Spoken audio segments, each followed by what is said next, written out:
Assalamualaikum warahmatullahi wabarakatuh. Selamat pagi anak teacher semuanya. Hari ini kita akan belajar bersama-sama untuk mata pelajaran tematik kelas 4. Kita belajar di tema 3, peduli terhadap makhluk hidup. Subtema 3, ayo cintai lingkungan. Pembelajaran yang keempat. Kita belajar dengan penuh semangat ya. Kita mempunyai kewajiban menjaga lingkungan. Apa yang akan terjadi jika kita tidak melaksanakan kewajiban kita? Kita itu sebagai manusia mempunyai kewajiban menjaga lingkungan.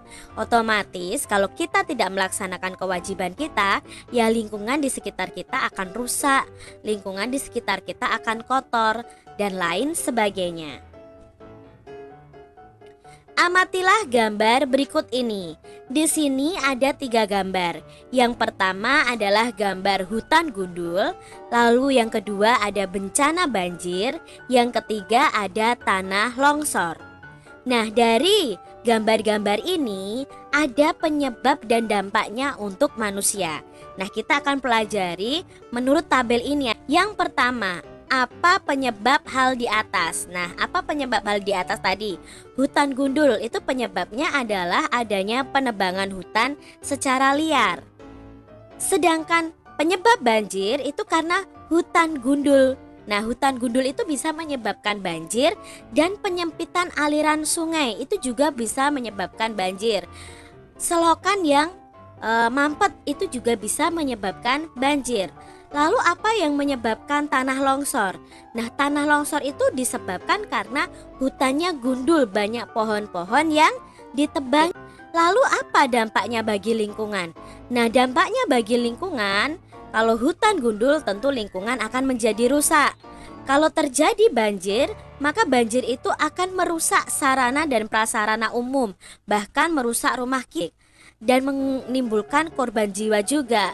Lalu apa dampaknya tanah longsor itu? Nah, tanah longsor itu juga berakibat lingkungan menjadi rusak. Rumah bisa rusak ya, bahkan bisa saja ada korban jiwa.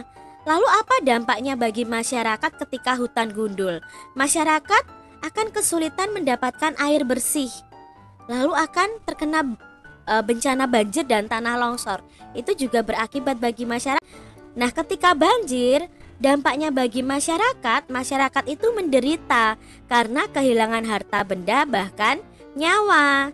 Kalau terjadi tanah longsor, dampaknya bagi masyarakat adalah banyak rumah yang akan tertimbun dan banyak korban jiwa.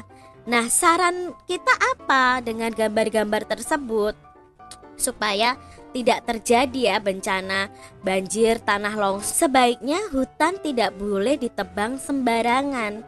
Kalaupun harus ditebang, harus dengan sistem tebang pilih, yaitu menebang pohon yang sudah tua.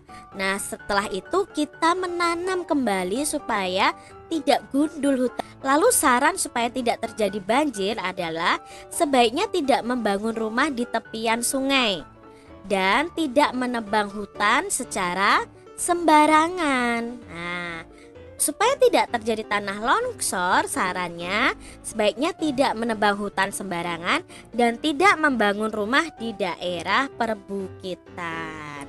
Itu tadi yang bisa kita analisis bersama berdasarkan gambar tadi. Apa dampak dari tidak melaksanakan kewajiban terhadap lingkungan?